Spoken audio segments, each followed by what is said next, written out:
I want to share with you a quote that means a lot to me from Samuel Ullman. I used to do youth leadership work a lot and reflect a lot on what the youthful spirit is. And it struck me that youth isn't about a stage of life, actually.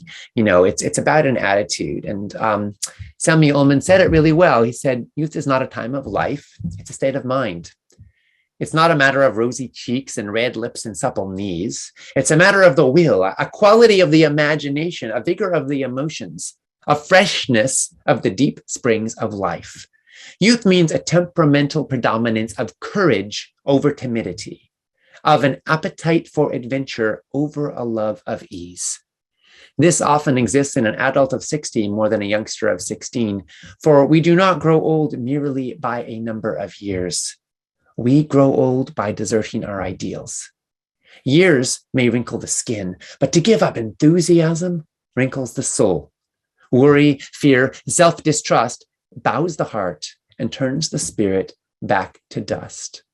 Whether 60 or 16, there is in every human being's heart the lure of wonder, the unfailing childlike appetite of what's next. In the center of your heart and my heart, it's as if there was a wireless station. So long as it receives messages of beauty, hope, cheer, courage, and power from people and from the infinite, so long are you young. So I want to honor the youth in all of us, as well as the elder in all of us. The elder, I think, is the one that can learn from experience and grow and discover. But we also only become an elder through living our days. If we die our days, if we give up on life, we will not learn and we will never become elders. And I think a true elder never ceases to be a learner. There's an old saying that in the world to come, the learned shall inherit the earth, while let me say that again. In the world to come, the learners shall inherit the earth, while the learned find themselves exquisitely prepared for a world that no longer exists. So I think we all want to be learners, don't we? We all want to be inhabitants of that youthful spirit that moves through us, that helps us learn, discover, and create. And it's interesting how these positive feedback loops go, because when you choose healthier foods, you have more mental clarity, you have more energy, you feel more youthful, you have less aches and pains, you feel better. And that makes it easier to make wise choices, to make self-empowering choices, to make health-boosting choices. Oftentimes people have their binges. They find themselves on the wrong end of an empty bag of cookies or chips late at night when they're tired and stressed, going through breakups, going through tough times at work. The harder things get, the more likely we are to seek comfort from foods that make us sick. But it's not very comfortable to be sick. It's not very comfortable to have your body in pain. So those are negative feedback loops. But the positive feedback loops are when you can break the cycle, when you choose healthy food, you're telling your body, I love you, I care about you, you're worth investing in, and you're building up cycles of positivity and joy and pleasure and vitality and wellness that can radiate through to every cell of your body and then help you make better choices that in turn help you be more attractive, help you be more enjoyable, help you love your life more, and help you be more fun to be around. You have more vitality in your being, which then becomes a magnet towards other people who in turn are drawn to that. So when you're really lit up and well and filled with vitality, people will want what you have. They'll want to be more like you. They'll want to be more connected to you. And that, I think, is another way you influence people. When you make healthy choices, you become an embodiment, a living ambassador, if you will, for a more vital, joyous, radiant life. And that is powerful, powerful stuff. If you have more questions, please do feel free to raise them. If you have comments or reflections, please feel free to raise them. You can raise your hand in the chat here. Love to engage more with y'all if there's more to ask here. And let's see. Otherwise, I will keep on sharing. I certainly have more stories I can talk about. One thing I want to talk about, back to this notion of influencing other people, is a little bit of an embarrassing story from my own childhood. When I was in second grade, I decided to speak out about food. I was raised a vegetarian.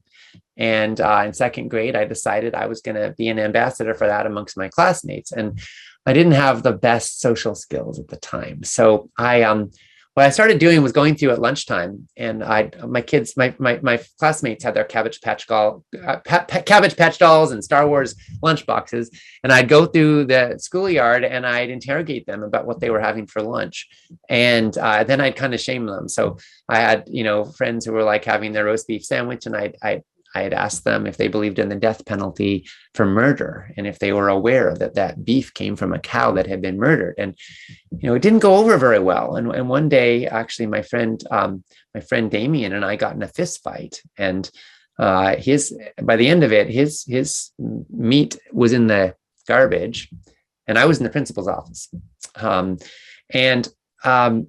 I started thinking about the fact that I was advocating for peace and nonviolence in our food choices, and I was getting in a fist fight with my best friend over the contents of his lunchbox, and realized there was something a little bit incongruous about that. So I ended up thinking about that some more and realizing, gosh, there's got to be a better way to influence people than this. And so I started focusing on fitness. I was like, well, if I'm super healthy, then I can be an example to other people, and they'll realize that you can be really healthy and eat, not eat animals. And I got pretty good at it. I set school records in elementary school, not a big deal, but school records for push-ups and pull-ups and also running. And I wound up when I was 10, I ran a marathon. My school was hosting a jogathon, and we were running around a quarter-mile track, and people were making donations to the school for every lap we'd run around the quarter-mile track. And I wound up running 105 laps, which is 26 and a quarter miles. So people got some really big bills. They'd pledge like, oh yeah, I'll give $5 a lap. They thought maybe they'd give $20 to the school because I'd run a mile or something. Then they get a bill and they're like, oh. So I don't know how the school did collecting on all that. But for me, it was really empowering to realize that I could be so healthy on a plant-based diet. And that's continued for me through my whole life. And now we're getting films like The Game Changers showing us that actually all kinds of superstar athletes perform better on a plant-based diet with lower rates of inflammation and more vitality and less excess pounds and more nutrition. And that can be good for longevity. And, a lot of folks when they're like in high school or college, early in their pro career, athletes, it doesn't matter a whole lot what they eat because they just need a lot of calories. But as they get older, the impact of the modern diet shows up, and we see so many superstar athletes retiring, in their mid-20s, late 20s, because their bodies are breaking down because they're under so much stress. And so having anti-inflammatory foods is critical. And we're seeing more and more athletes discovering this. And so most of the superstars that have been in there at a really high level for a really long time tend to get more and more plant-based. And that trend's probably going to continue because the truth is getting out. I see we've got a question here from Kaylee. Should we take that one? You do, you bet. Thank you so much for all of this, Ocean. And I'll unmute Kaylee now. Welcome back. About David.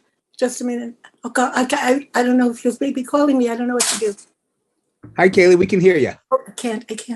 Hello. Hi. Thank you. I realized that I was withholding information from you, Ocean.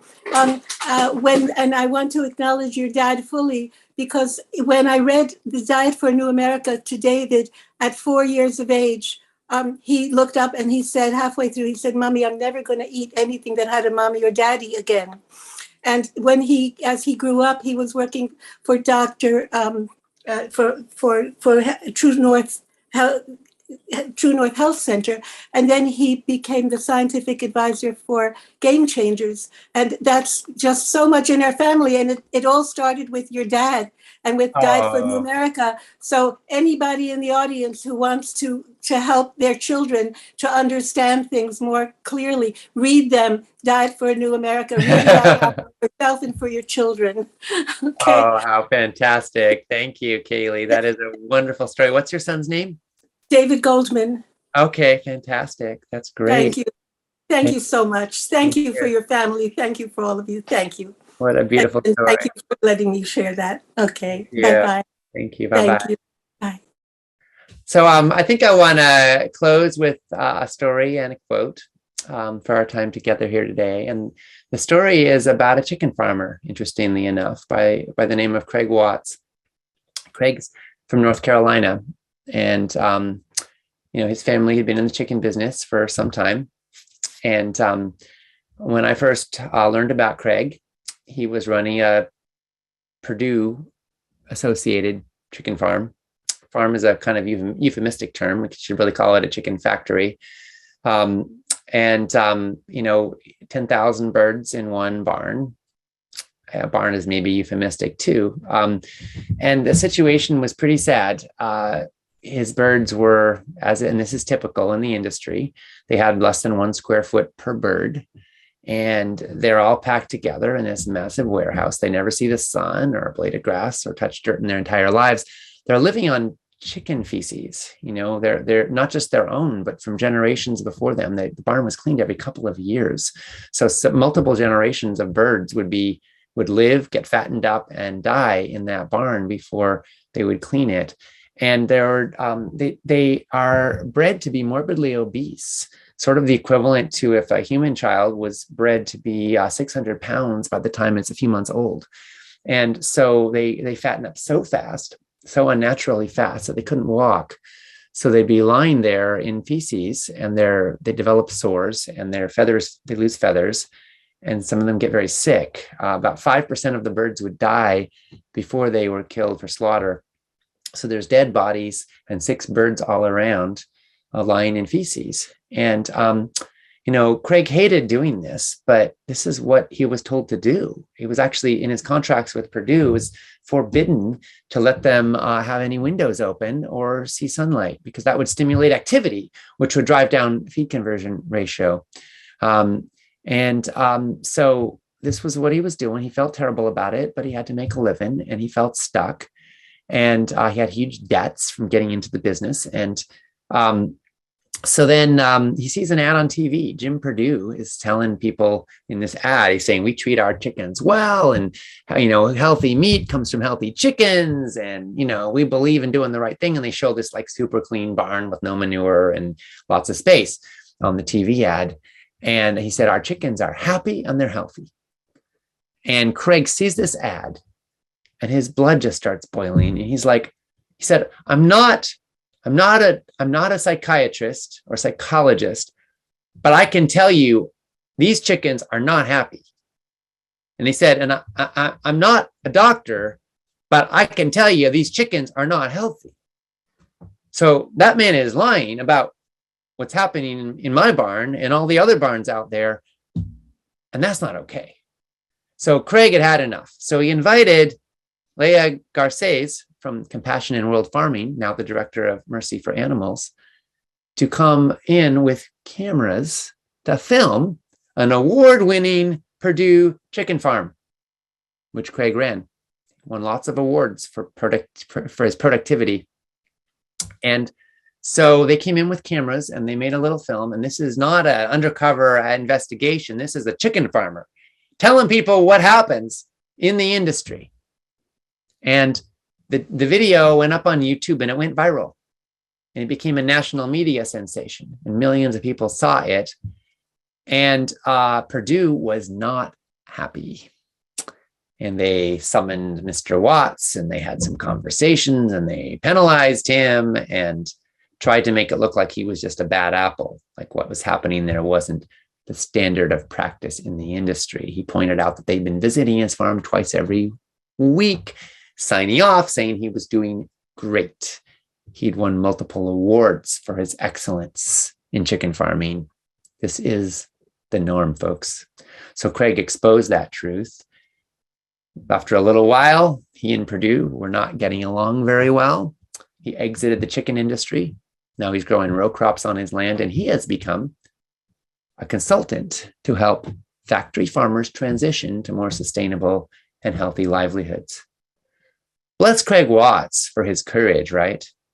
I mean, what courage that took for him to risk his livelihood, his family's survival, even financially, to tell the truth. But he did, and now he's on a new path. And people like him, people like my grandpa, who founded Baskin Robbins and then ended up giving up ice cream and seeing the benefits, these kind of people have incredible courage. And it makes me look at us, you and me, and the choices we make, and say, you know what, if Craig Watts could face that, if my grandpa could face that, maybe there's hope for the rest of us. Maybe maybe just possibly we can find the courage to make changes too. Maybe we can be a part of the solution on planet Earth. Maybe we can spread the word. And my hope today, my secret agenda is to light a fire in you. I want to light a fire in you of a place that says enough is enough of a toxic food culture. And it's not enough to just do the right thing in your personal life. That's a great start.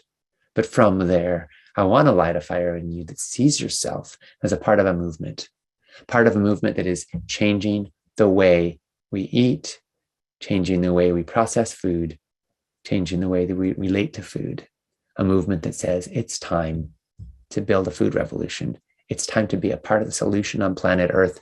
It's time to be a practitioner, yes, but also an activist, an advocate in your own unique, creative way. You don't have to shove ideology down people's throats, but you can spread the truth, you can spread the word, and you can realize the power that comes from knowing your life has meaning and purpose bigger than yourself. And I'll close with a quote from George Bernard Shaw. He said, "This is the true joy in life, to be used for a purpose recognized by yourself as a mighty one, to be a force of nature instead of a feverish clod of ailments and grievances, complaining that the world will not devote itself to making you happy." He said, "I am a member of the community, and as a member, it is my privilege to do for it whatever I can before I die. Life is no brief candle to me. It is more of a splendid torch, which I want to make burn as brightly as possible before handing it on to future generations." So I want to thank you for all the ways that you burn your candle or your torch as brightly as you can, all the ways that you choose to eat and live in accordance with your core values. You deserve the gift of health, and this planet deserves you, vibrant, well, and contributing to the lives of others.